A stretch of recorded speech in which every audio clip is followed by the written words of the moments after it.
Welcome to El Regnum channel.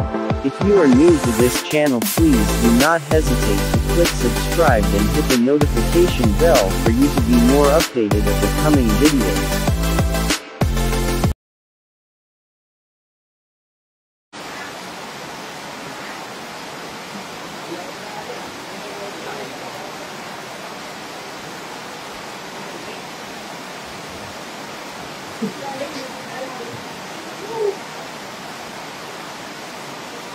Okay, so maraming salamat po rin. So, mapagpalang oras at hapon po sa ating lahat, buong Pilipinas, mula Luzon, Visayas, at Mindanao, maging sa buong daigdig, sa lahat ng mga sumusubaybay na programa po ng aming mga nagasilang dugo, ano po ng kaharian ng Diyos. No? Sa mga kasamahan po natin, na nandito ngayon, na nasayat, ng mga mabubuting balita tungkol sa kaharian ng Diyos. So, bago po ako magpatuloy, nais ko munang humingi ng gabay at pagpupugay sa aming pong mahal na dakilang guro, ang aming pong mahal na supremo sa kaharian ng Diyos, walang iba, mahal na aming Panginoon, Hondo Koream Dunansa. At mabati ko ako ng happy crowning anniversary sa ating mahal na dakilang Diyos, mahal na aking Panginoon Hondo Koream Dunansa. At ganun din po sa lubos na paggalang at masasalamat sa aming mahal na Pangulo, na walang iba po ang aming mahal na Prinsipe Noy Koream Dunansa. Siya po ang ating President ng The Royal Alpha Omega Ring Trading Corporation. At ganoon din po sa kapatid ng ating mahal na Prinsipe, walang iba po ang ating po Haring Adolfo Koream Dunansa, na siya po ang ating President ng the Philippine Veteran Development and Management Corporation. At ganoon din po sa ating 5 spiritual brothers, na kasalukuyan po nandun ngayon sa Banang Masda. No? Doon po sa Rizal, sa Bukay, Dapitan City. So, pagpalang oras po dyan, mga nanay, at the 19th crowning anniversary sa ating sinakal na gulo. No? At ganoon din po sa lahat ng mga 12 tribes, sa lahat ng mga 12 apostoles, na kinabibilangan po ng ating regional director dito po sa region po. Walang iba po ang ating po Haring Edgar Palo Ligo po. At kasama po ang kanyang reyna, walang iba po, Reyna Ros Padillo Ligo po. So, pagpalang oras po dyan, Hari at Reyna. At ganoon din po sa lahat ng mga 70 prophets, buong Pilipinas, sa lungkol ng kaharian ng Diyos. Maging hanggang sa mga municipal leaders, barangay, down to borough. At ganoon din na kami ko nagpapasalamat sa ating mga kapatid na maski nandun po sila sa ibang bansa ay wala rin tigil ang kanilang pagsubaybay sa programa ng ating mahal na hari na pinangungunahan po ng ating kapatid na nandun po sa bansang London. Walang iba, Reyna Shirley del Rosario. So, mapagpalang oras dyan, Reyna, at ganoon din sa ating isa pang prinsesa na nandun po sa bansang Kuwait. Walang iba, kundi si Prinsesa Claribel Bagsta. Ganoon din sa ating mga kapatid na hindi nakarating ngayon. Sila Haring Ligaw, no? Ligaw Family. So, mapagpalang oras dyan. Happy 19th crowning anniversary sa ating mahal na dakilang guro, Halaring Panginoon Hondo Koream. So, sa araw na ito, ay talaga ito na naman yung isang mahalaga na pagsunod o pagganap sa lalo ng Diyos o kagustuhan ng Diyos para lalo pang mapatibay yung dala ng Diyos tungkol sa kaharian na plano mula pa ng itatag ang sanglibutan.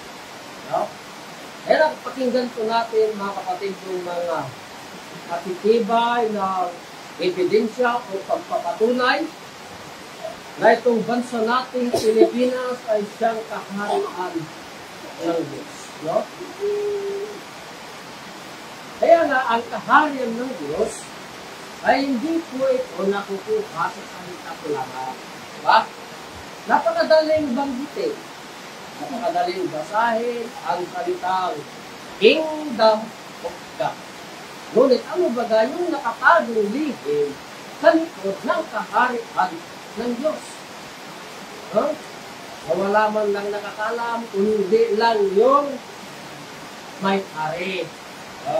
Kapagkat ang kaharian hindi man pwedeng hiwalay sa Diyos. Kapagkat ang kaharian ay sa Diyos. Yan. Kaya ano ba ang ibig sabihin ng Kingdom of God na hindi nakukuha sa salita ko lamang? Ayon sa banal na kasulatan na mababasa sa 2 Corinto, no?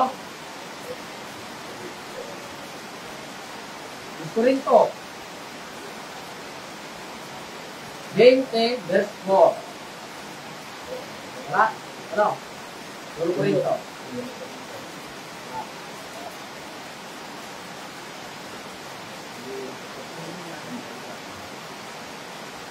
Nangyat. So, ang kaharian ng Diyos, mga kapatid, ay hindi yan nakukuha sa salita, no? Baliktarin mo. Kundi ito ay kapangyarihan, no? Kapagkat ang kaharian ng Diyos, maraming nagsasabi, bago yan, di ba? Bago religion o sekta. Ngunit, ano bagay yung kaharian ng Diyos? Ang kaharian ng Diyos ay ng sektaryan, ng religion, ng political, ng prophet, at ng rasyal. No? Sa mabasa? Sa 1 Corinto 4:20. Yun. Pakibasa kung ano baga ang ibig sabihin ang kaharian na hindi nakukuha sa salita ko lamang.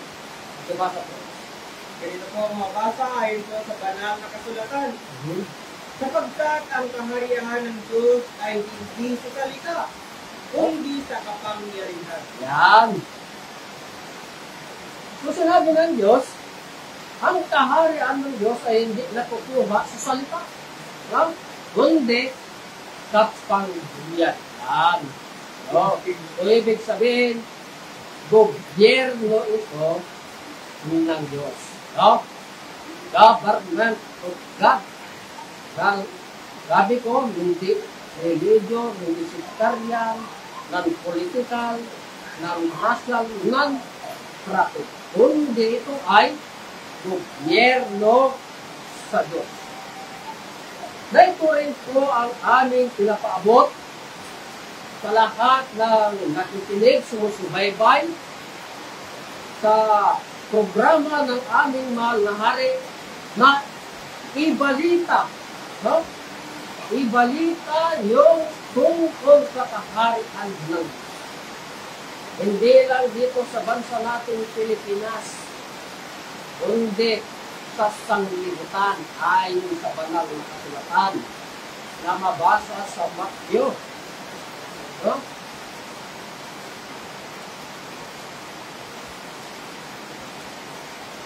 Ibasa, friends. So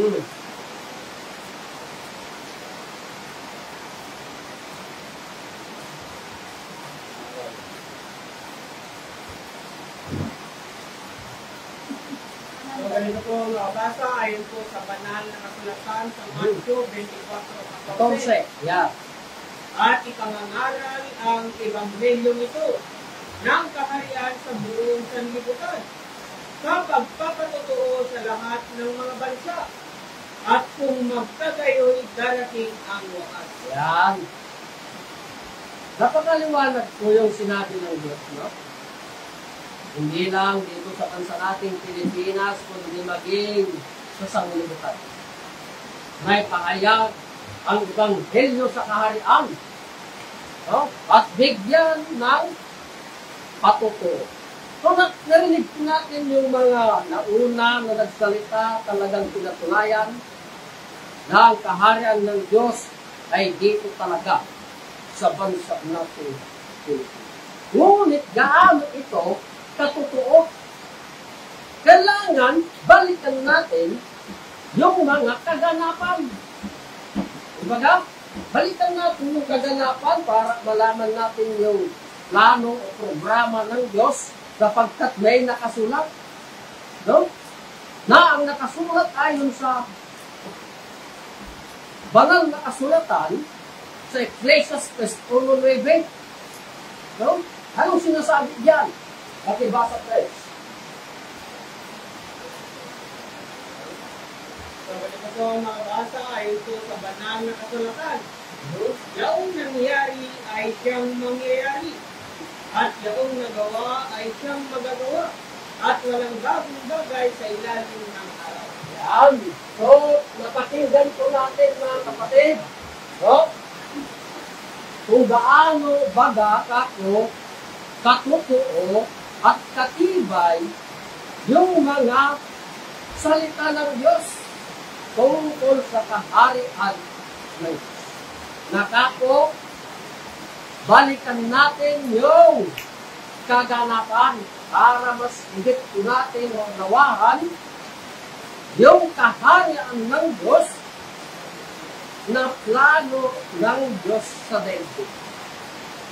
Kailangan balikan po natin sa panahon ng dating hari sa Israel na si King Solomon. King Solomon. Na kung saan, mga kapatid, si King Solomon ay natapos ng hari sa taong negative 997 BC. Yan. Kailangan babalik tayo sa panahon ni King Solomon dahil sa istorya ng Diyos tungkol sa kaharian na pinili ng Diyos si King Solomon na maghari sa bansang Israel. No? Na kung saan natapos din sa negative 997 na kung saan kinuha ni Kristo ang kanyang kaharian at tinago sa mga kalimhagang salita. Kailangan, ayon sa nabasa sa banal na kasulatan, na ang nangyari noon ay siya ring mangyayari ngayon. At walang bagong bagay sa ilalim ng araw. History repeats itself. 997. Nagkako, kailangan bumalik tayo sa taon na natapos ng hari si King Solomon sa kaharian. History repeats itself kapagkat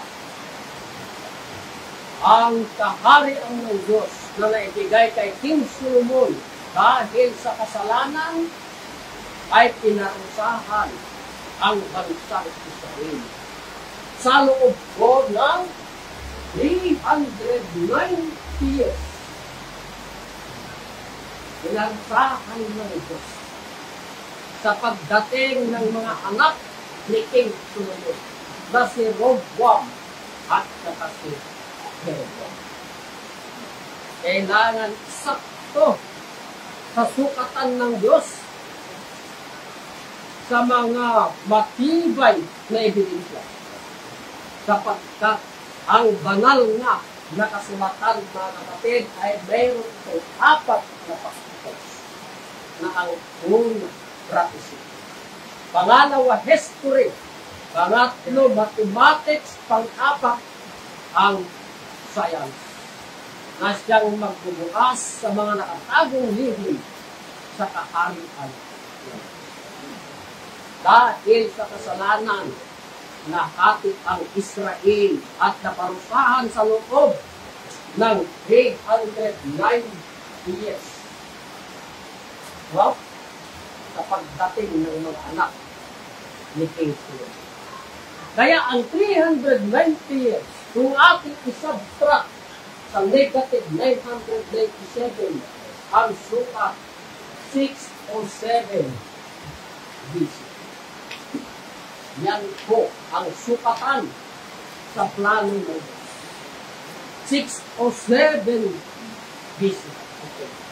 Kaya sa loob ng 607 BC, may dumating na siyang hari o maghahari sa daigdig. Na hari sa isang bayan. No? Dumating sa 607 BC ang hari sa bansang Babylon. Nawalang iba kundi si King Nabucodonosor o Nabucodonosor noong 607 BC. Para maganap yung istorya ng Diyos sa daigdig tungkol sa kaharian ng Diyos. No? Ang hari sa bansang Babylon, sinakop ang bansang Israel na si King Nabucodonosor. Para siya'y mag-hari sa buong daigdig. No? Kaya nung nasakop na ang Israel sa pamamagitan ni King Nabucodonosor, ay naging ganap na hari sa daigdig si King Nabucodonosor sa taong 606 BC.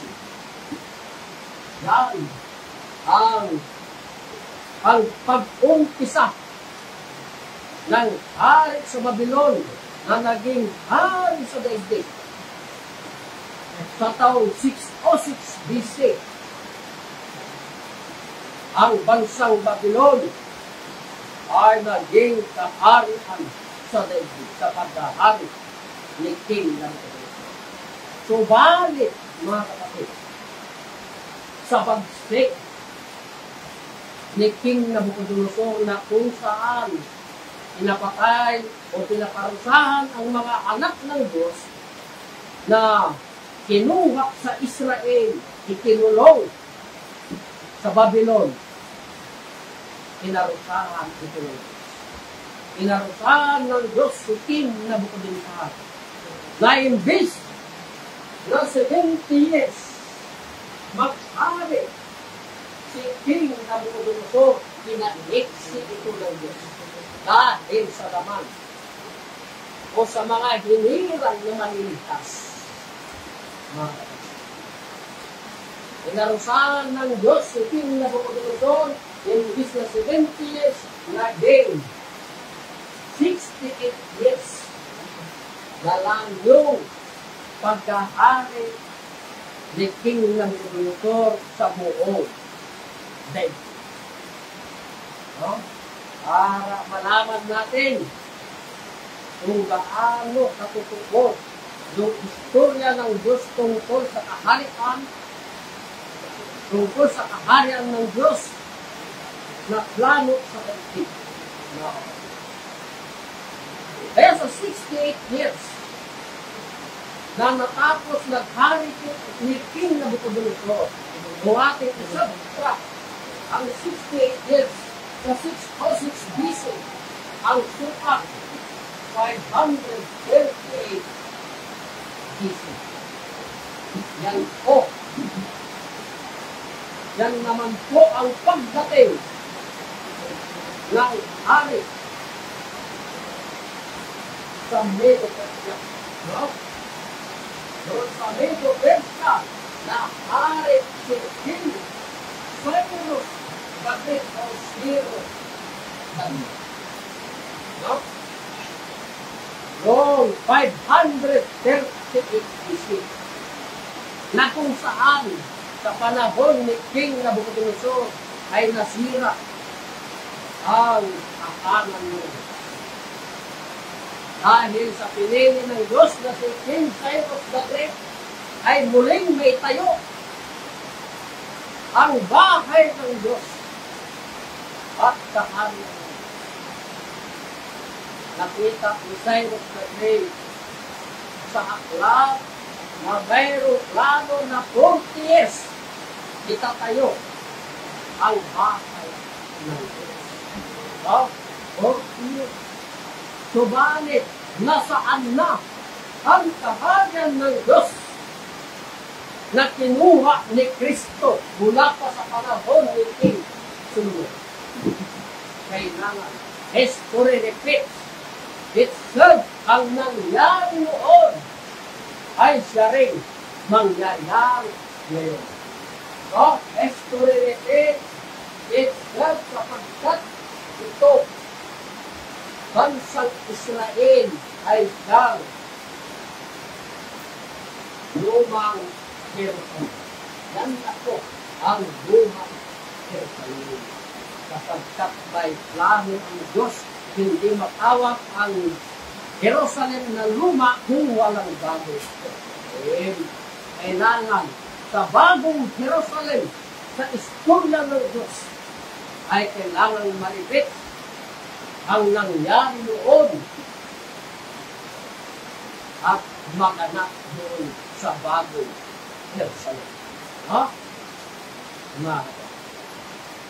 Kaya, history repeats itself. Nagbigay ang Diyos ng appointed time of God 2,500 wait. Bakit 2,520? Ha? Paano natin yan kalagi? Bakit 2,520 ang tinuro ng Diyos na siyang susi sa kaharian?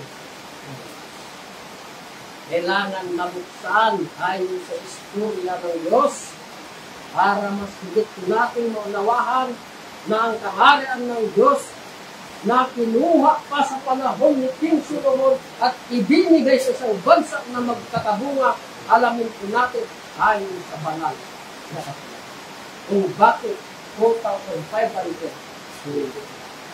Ayon po sa banal na kasulatan na mabasa sa Revelation 12:14.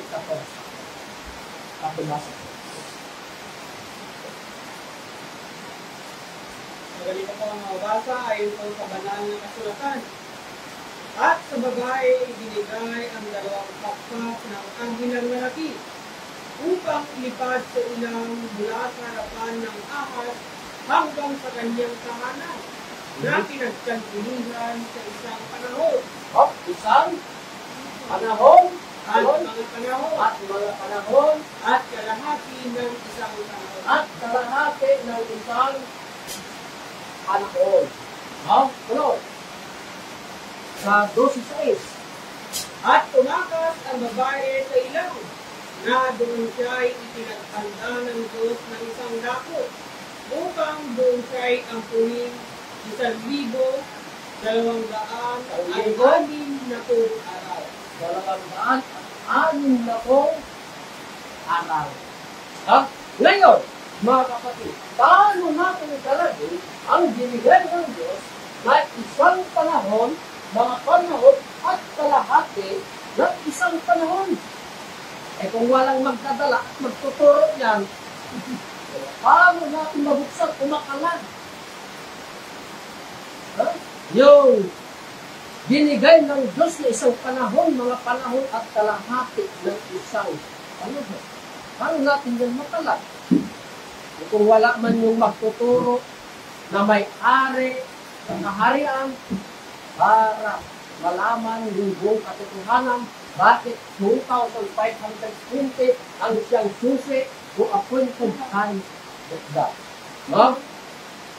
Paano natin yan kalagin? Nagbigay ang Diyos ng ano? Ano yung binigay? Nagbigay ng Giving number. Given number na may sukat 1,260. Ngayon, Nagbigay ang Diyos ng given number. Oh, may given number na. Ang tanong na naman yan, paano natin isolve? Yun. Baga, kaya nga kako, ang banal na kasulatan, mayroong 4 ito na factors. Ha? Una, practicing, history, mathematics, at science. And numero, ibig sabihin, mathematics. No?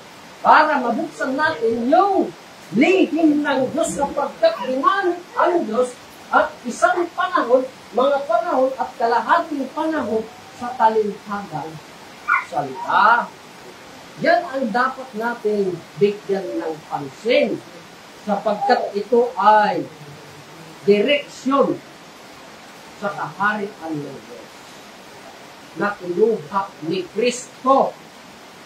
Buong pa sa panahon ni King Solomon, no? Ngayon, kung kwentada ang ating gagamitin, ano? Yung gagamitin natin na mathematics. No? Diba sa mathematics, mga kapatid, merong tinatawag na algebra. No? Algebra. Kaya nga hindi mabuksa-buksan ng mga una ito kasi wala pang algebra noon. No? Kasi nilihim ng Diyos. Maski nga si Daniel, hindi alam ito isang panahon, mga panahon at kalahati ng isang panahon. Ngunit, dahil sa binigay pa rin ng Diyos na direksyon kung paano isolve yung isang panahon, mga panahon at kalahati ng isang panahon, gagamit tayo sa tinatawag na isang subject na algebra sa mathematics. Diba? May algebra sa mathematics. Kaya gagamit tayo po dito ng gamitin natin sapagkat algebra man ito.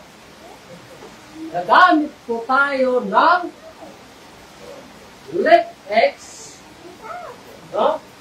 Let x equals the number. Yan.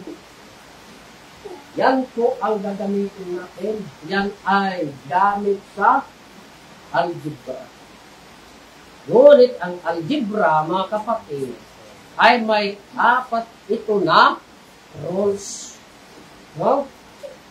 Para makuha natin yung appointed time of God na 2,520.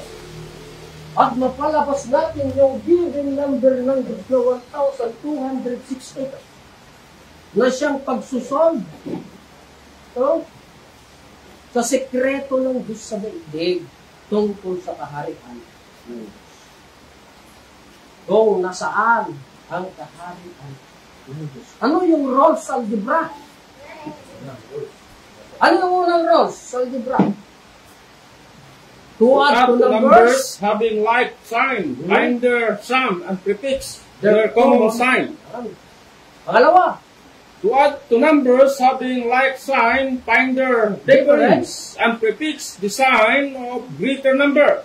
pangatlo, To subtract number, mentally change the sign of the supreme and proceed to algebraic addition. pangapat, Multiply both terms by the less common denominator is 2. may less common denominator na kaagad, no? 2 ang ginamit. No? So, paano natin isolve? Gagamit tayo ng let x equals the number. Ang given number is 1,260. Sapagkat ang x equivalent is 1x. So, gamitin natin yung algebra. Kaya, 1x plus 2x plus 1/2 x equals 1.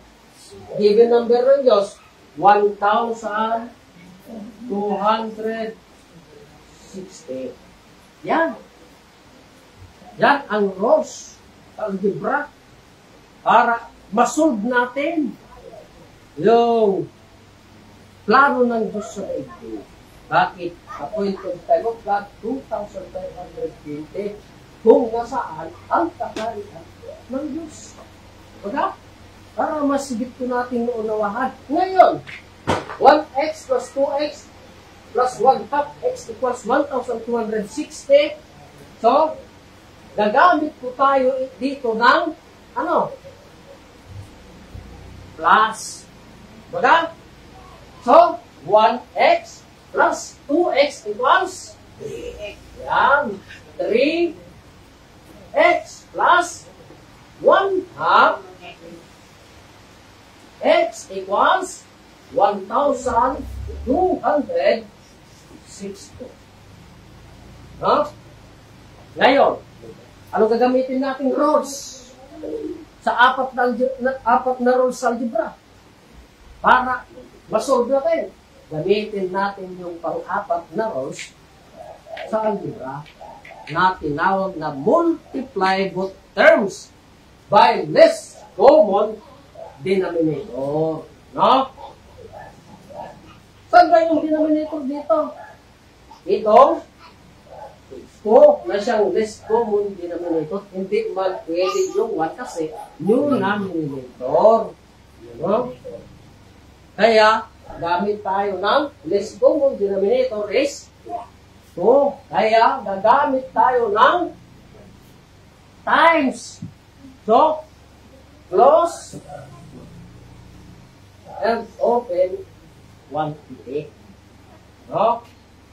So, 2 times 3x, ilan? 6. Equals 6x plus, o gamit ulit tayo ng close and open quantity na to. Kasi multiply. So, 2 times 1 half x equals 1. No? X is equivalent to 1. Oh. Is equivalent to 1. Yung x equivalent is isang panahon. O, 1. Yan. Ngayon, equals, 1x equals, gamit ulit tayo ng close and open quantity. No? Times natin ang 1,260. So, 1,260 times 2. Ilan? May sukat na 2,520. Yan. Yan ang rules sa algebra. Ngayon, gamit tayo ng add or plus. No? So, 6x ha? 6x no? Plus 1x equals 7x equals 2,520. No? Ngayon, x na lang siya. No? X equals 2,520 kasi rules ito ng algebra. No? Ngayon, nakuha natin yung rules sa algebra. Nasolve natin na may sukat 2,520. No? So, gaano katotoo na may sukat 2,520? Kailangan palabasin muna natin ang given number ng Diyos ng 1,260. No? Ngayon, kunin natin ang isang panahon. No? Na ang isang panahon ay katumbas ng isang taon. Na may sukat 360 days. Yan ay sukatan sa Diyos. No? Eh yung dalawang panahon, tunin din natin. Yung dalawang panahon yan. O mga panahon. Eh dalawang 360. Di lang. May sukat 720 days yan. No? yung kalahati kaya ng isang panahon. Ilan ang sukat? Hatiin natin yung 360. May sukat 180 days. Ngayon, isolve natin. No? Ang days. Solve natin. So, bring down 0. 6 plus 2 was 8. 6 plus 8 equals 16. Carry 1. 3 plus 7 equals 10 plus 1. 11 plus 1 equals 12. So, may sukat 1,260. Ang tanong mga kapatid, at mabasa given number ng Diyos. Na pagbuhak sa babae, nalagaan dun sa ilang ng 1,206 na pong araw. Ngunit sino nagpuha at naglipad? Isang agilang malaki para itakas harapan ng ahas. Ano itong 1,260? Ito yung numero sa isang pakpak ng agilang malaki. Hindi man makalipad ang agilang malaki kung isang pakpak kilay. No? So, ibig sabihin, gamit pa rin tayo ng common denominator is 2. No? Kaya magta-times 2 tayo kasi dalawang pakpak ng agila times 2 sa 1,260. No? 0 times 2 equals 0. 2 times 6 equals 12. Carry 1. 2 times 2 equals 4 plus 1. 5. 2 times 1 equals 2. So may sukat 2,500. Ito yung appointed time of God. 2,520. Yan ang susi sa kaharian ng Diyos. Na kung kailan ibinigay ng Diyos ang kanyang kaharian. No? Na inalis pa ng Diyos sa panahon ng ating Panginoong Hesus doon sa bansang Israel na sinabi doon sa Matthew 21:43 na sinasabi, anong sinasabi? Na aalisin sa inyo ang kaharian ng Diyos at ibibigay sa isang bansa. No? Bansa ang sinabi ng Diyos. Bansa na magtatabunga. Yan. Kaya nga, mayroong appointed time of God na kailangan balikan kako doon sa lumang Jerusalem para malaman natin yung history repeats itself. Na ang nangyari noon ay siya ring mangyayari ngayon. Saan? Doon nga sa bagong Jerusalem. Hindi matawag na bagong Jerusalem kung walang lumang Jerusalem. Kailangan maganap muli ang salita ng Diyos sapagkat ayon sa 3:15 sa Ecclesiastes 3:15, ano ang sinabi ng Diyos? Ang nangyari sa nagdaan ay nangyari na. At ang mangyayari pa ay nangyari na rin. At inahanap ng Diyos ang nakaraan na. History repeats itself. No? Ngayon, kung sinabi ng Diyos na history repeats itself, kailangan balikan natin yung unang kaganapan sa panahon na kung saan naparusahan ang bagong Jerusalem. No? Sa pagtatapos o sa pagtatapos ng paghahari ni King Solomon na negative, no? Negative 997 BC. Para malaman natin kailan ibinigay ang kaharian ng Diyos. Sapagkat ang kaharian ng Diyos ay sa Panginoon. Na kung sino ang kukuha, Diyos pa rin. Ngunit kung sinong magtatayo, Diyos pa rin. At alam kung saan itatayo. No? Ngayon, gamitin natin ang subtract kung nasaan ang kaharian ng Diyos. So, 0, minus 7, pwede ba ka? Hindi, no? Kaya, hiram tayo sa to ng isa. Ang to, magiging 1, ang 0, magiging 10. Kaya, 10 minus 7 equals 3. Ngayon, 1 minus 9. Di pa rin pwede. Hiram tayo sa 5 ng 1, ang 5 maging 4, ang 1 maging 11. So, 11 minus 9 equals 9. So, 4 minus 9. Not be ulit. Bar 1 from 2, maging 1 maging 14. 14 minus 9 equals 5. Bring down 1. May sukat, 1,523. In short, 1523. Yan. Kung nasaan ang kaharian ng Diyos. Na ibinigay sa taong 1523. Kailangan ang nangyari noon ay siya rin nangyayari ngayon. Yan.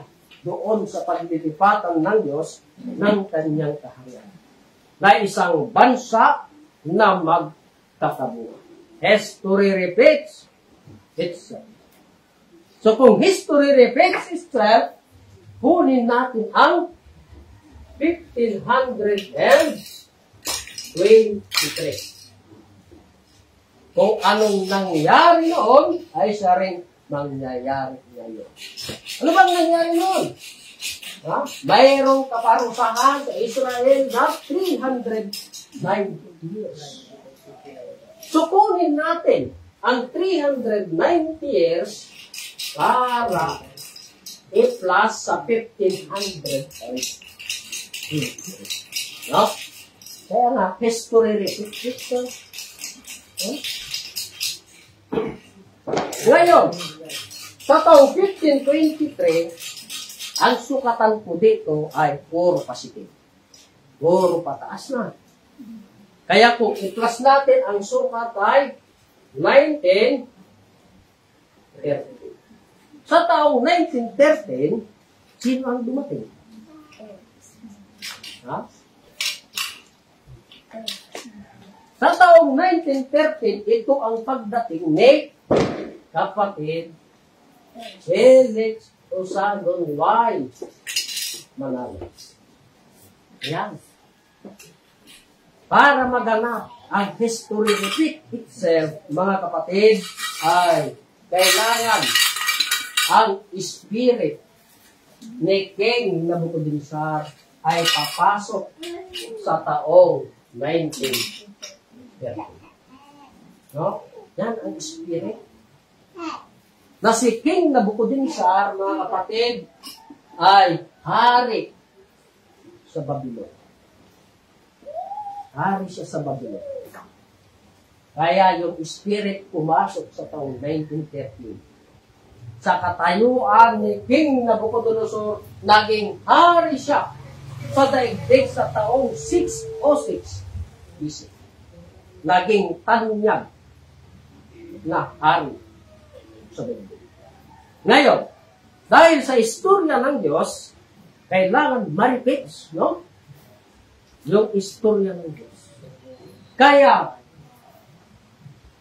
yung spirit, kailangan sa 606 BC, sa taong 1914, mga kapatid, para ganap na yung papasukan ng espiritu ni King Nabucodonosor na maging tanyag din sa buong daigdig na siyang founder sa isang organization, no?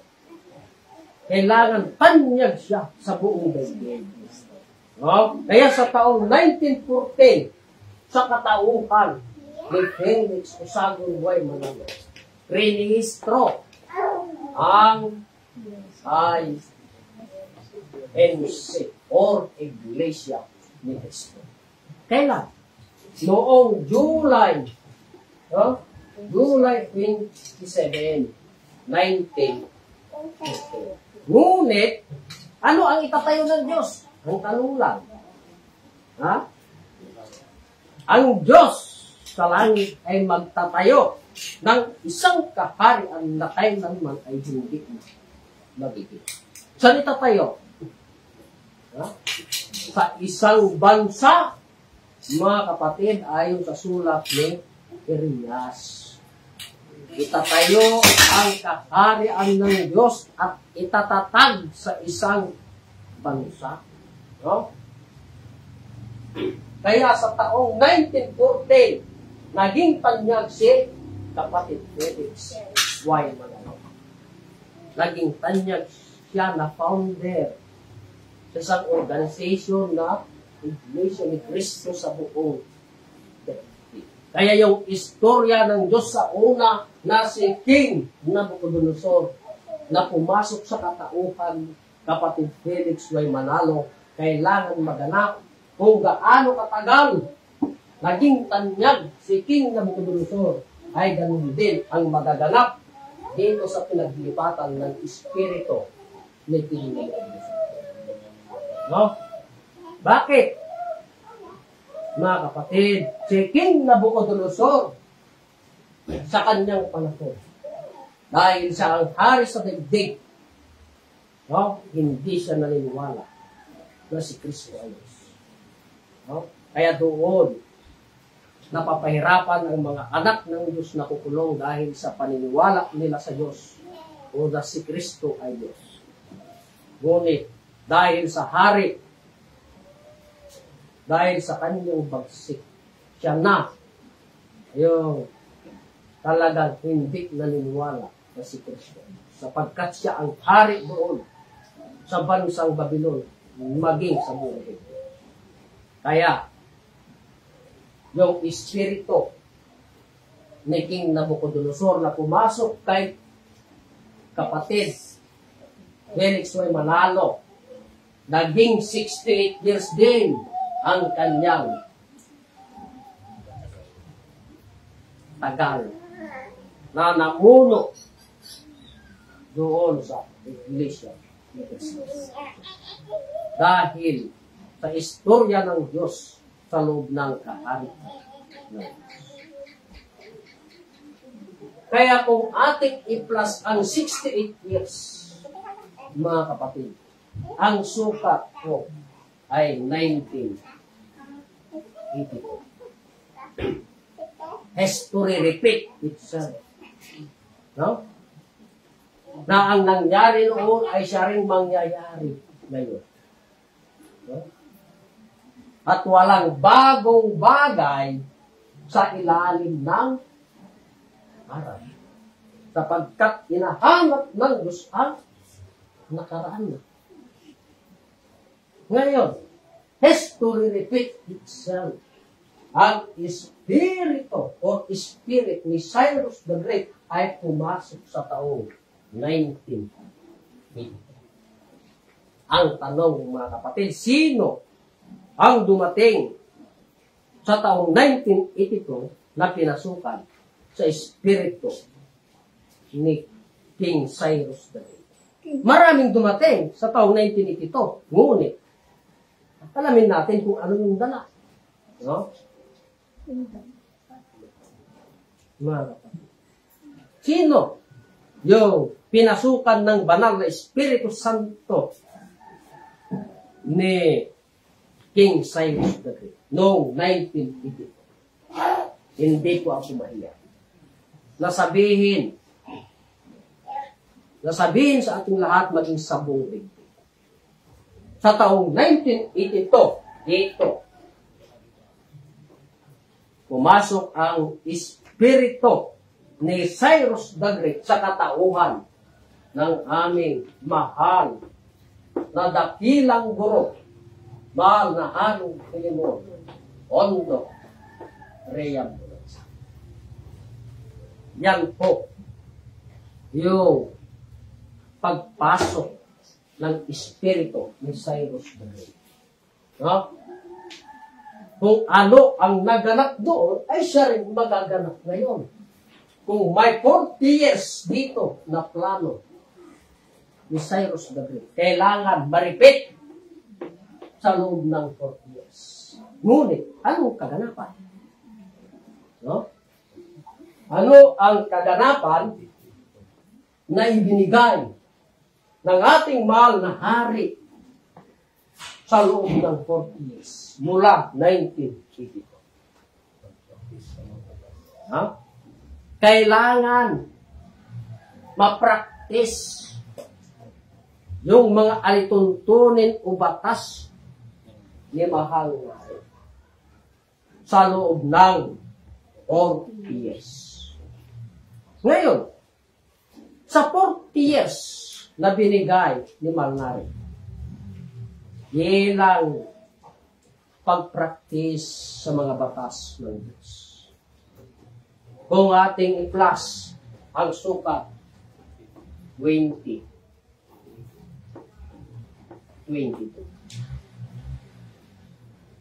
Yan ang sukat sa loob ng 40 years. No? 2022. Ang tanong, ano ang kaganapan sa taong 2022? Anong kaganapan? Mga kapatid, ito yung programa ng aming mahal na dakilang guro, ang Deuterium. No?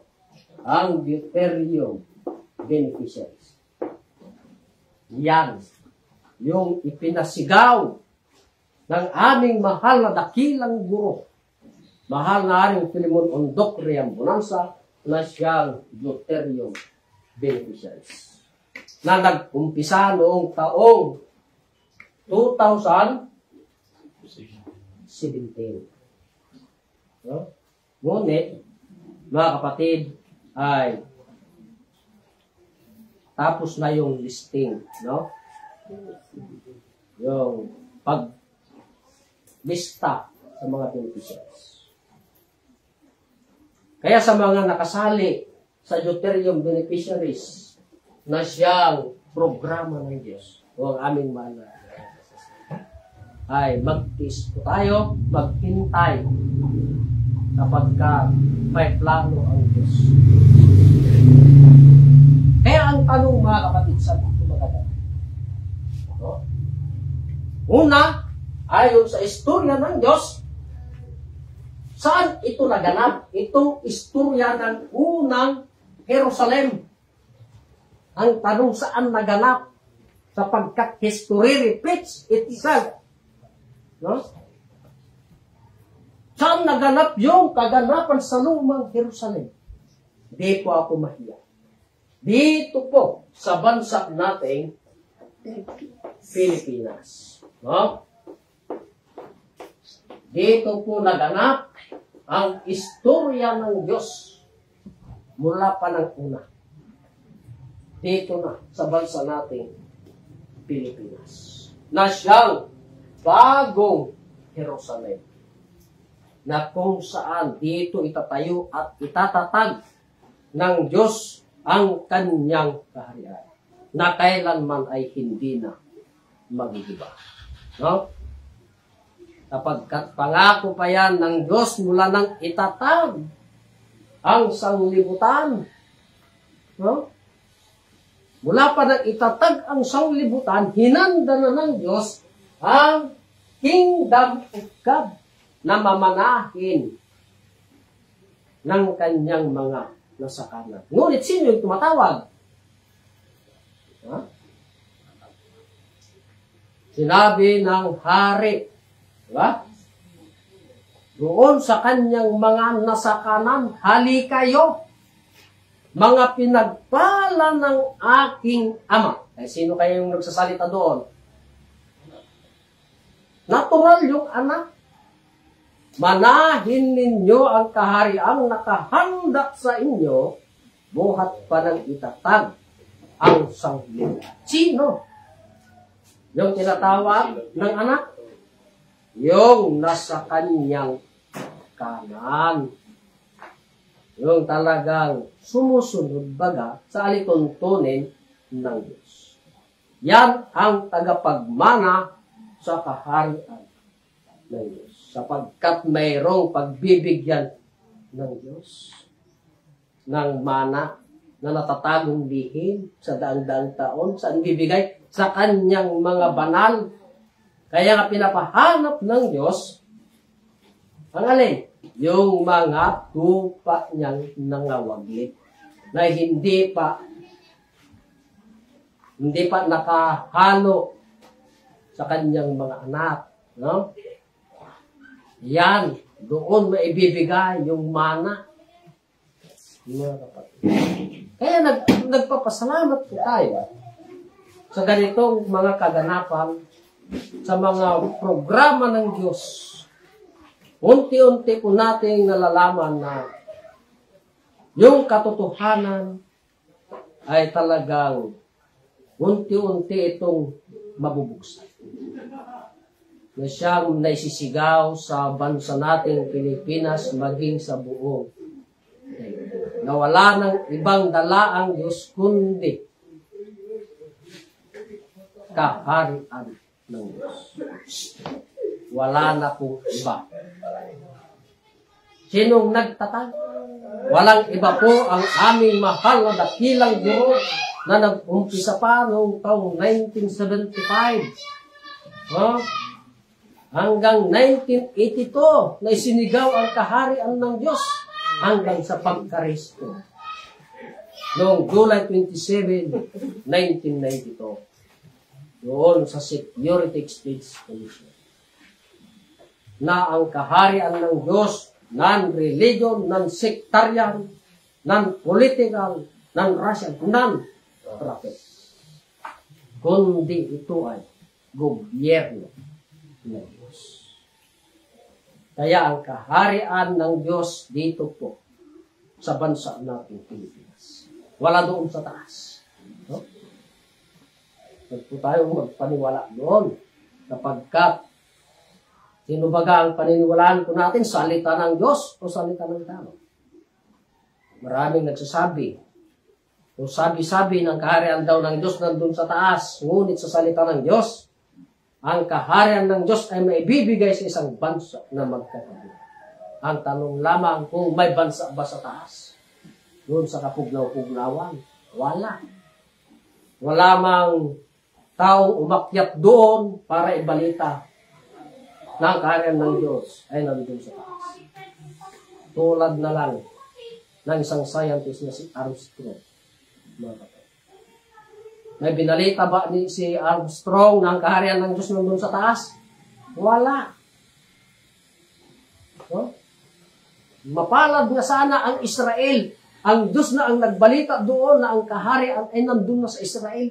Hindi pa pinaniwalaan. Ngayon pa kaya dito sa bansa natin Pilipinas. No? Kaya pasalamat tayo sa mga bagay na linihim ng Diyos ay unti-unting binabahagi sa atin na sinabi ng Diyos ay may karagdagan. Di ba ga? May idaragdag, hindi lang yung pagpahid sa mga luha, sa mga mata. Di ba? Alisin yung kamatayan, dalamhati, o pananambitan man, o hirap man, kundi ano pa yung idaragdag na ibigay ng Diyos? Yung kaalaman.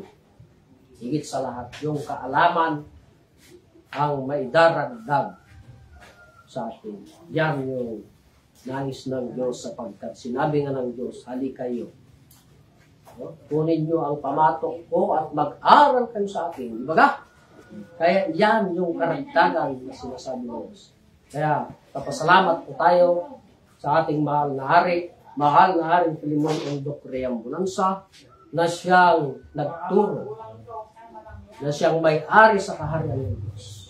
Hanggang sa ngayon, ay ganun din, na lubos po kaming nagpapasalamat sa ating mahal na Pangulo. No? Ang ating mahal na Prinsipe Rocky Y. Reambunanza. Na siya na ngayon ang pinagkalooban na siyang Pangulo sa kaharian ng Diyos. Maging sa ating regional, maraming salamat po, Hari. At ganoon din sa iyong Reyna, walang iba, Reyna Rospadillo Linguto. Sa lahat, sa buong pwersa ng kaharian ng Diyos. Nugulit po namin, kami po nagpapasalamat sa kaorasang ito, sa pagganap sa ika-19 crowning anniversary ng ating mahal na dakilang guro, mahal na Haring Filemon Ondok Reambunanza. So, sa hapong ito, nuulit ko, maraming salamat sa lahat ng sumubaybay at sa ating mga kapatid na nakarating ngayon dito sa bayan ng Madela, dito sa province of Quirino, na gumanap sa 19th crowning anniversary ni mahal natin. No? So, bago po tayo magtatapos, ay muli pakinggan po natin ang isa na namang awitin na galing po sa ating mahal na Hari, na pinamagatang kapanganakan mula.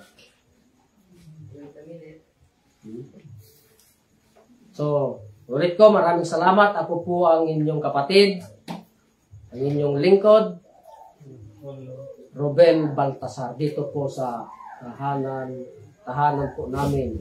No, bahay namin po dito sa Madela. Ulit ko, maraming salamat at mabuhay po tayong lahat, buong Pilipinas. So, magandang hapon at happy crowning anniversary.